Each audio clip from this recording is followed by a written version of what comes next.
you're listening to Abstract AF, and I'm Sneha Jaswal. In this episode, I'm going to be talking about the 2022 movie Spiderhead, starring Chris Hemsworth and Miles Teller. Directed by Joseph Kosinski and based on a short story by George Saunders, the plot is set in a remote prison facility called Spiderhead, where drug trials are conducted on convicted felons. Chris Hemsworth plays Steve Abnesti, the man in charge of running the drug trials. The film first introduces a drug called G46 or Lafodil that makes people laugh. No matter what situation they are in, they will laugh. Next, we see him testing a new drug called N40, love acting, on two subjects. When administered, the drug induces feelings of instant love and passion for the person right in front of you. Miles Teller plays Jeff, a convict who seems to be Amnesty's favorite test subject. Now, Jeff is injected with N40 or Lovactin along with another convict who he has never had a conversation with, a woman called Heather. The pair is asked to rate each other before they are on the drug. Jeff rates Heather a 7, while she rates him a 5 on 10. But when both of them are given Lovactin, they instantly find each other extremely attractive and irresistible. They soon begin to have sex and even declare that they love each other.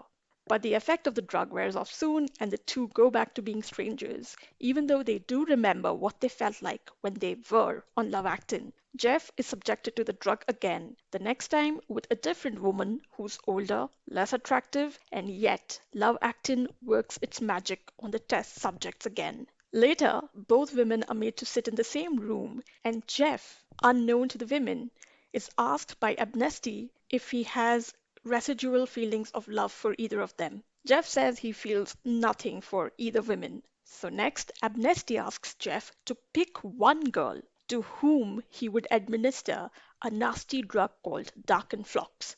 It's something that triggers pain and paranoia to the extent of the subject wanting to kill themselves. Jeff says he would pick neither of them and that nobody deserves the kind of feeling that Darkenflox can give a subject because he had been a test subject to it. Amnesty isn't very happy with the response and tells Jeff that he must choose one of the women. In the end, Amnesty does not administer the Darkenfloss to anybody. But the next day, he calls Jeff again and tells him that his bosses aren't convinced with the results and need more concrete proof of how love actin works.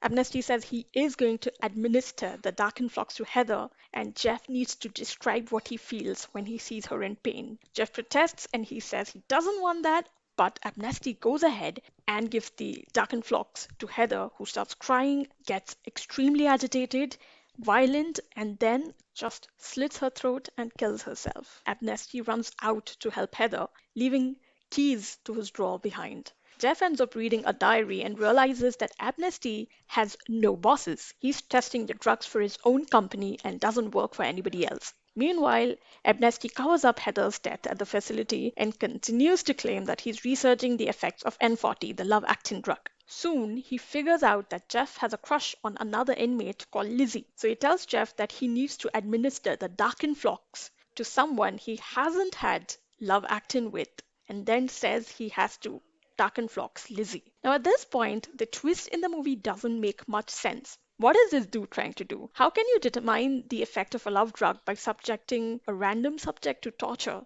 to a drug that has nothing to do with this other drug? But once the big twist is revealed, things fall into place. We get to know that Amnesty was actually testing a drug called B6 on all prisoners, and that they were on it all along. Nicknamed OBDX or OBDX, it's a drug to make people obedient. So when Jeff is directed to use the Darkenflox on Lizzie, the goal is to actually check B6's ability to make a person obedient, to see if they would obey even when asked to hurt a person they like.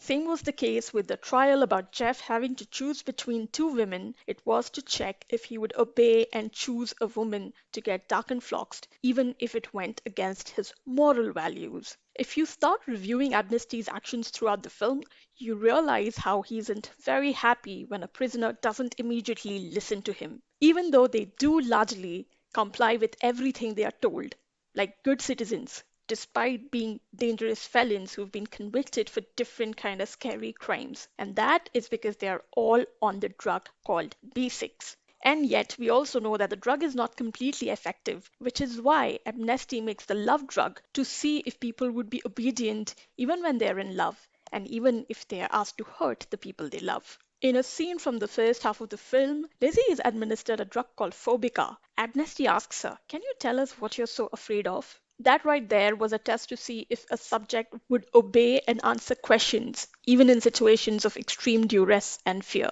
One slightly hilarious example of how the OBDX drug works from the earlier part of the film is a scene where Amnesty asks Heather to put a sock on it. What he's actually telling her is to shut up, but Heather actually starts wearing her socks.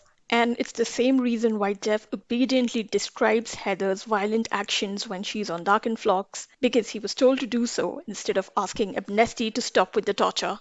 Before the big twist, there's also a scene between Jeff and Lizzie where the two ask each other why do they always say yes to everything that they are told. Then they rationalize that maybe it's because they think they deserve to be treated like shit because of the crimes they committed. But in the end, Jeff realizes that they never had any free will. They said yes to everything because they were on the OBDX drug all the time. They were nothing but Rich Boy Amnesty's puppets for his pharma firm. Not only were the prisoners not aware of the kind of drug that was being tested on them, but Amnesty also kept some of them back in the facility even when they were free to go. In the end, of course, Lizzie and Jeff were able to escape from the Spiderhead facility, and Amnesty dies a very befitting death induced by a cocktail of drugs. And that was Spiderhead and its ending explained. That's all for this episode. Talk to you in the next one.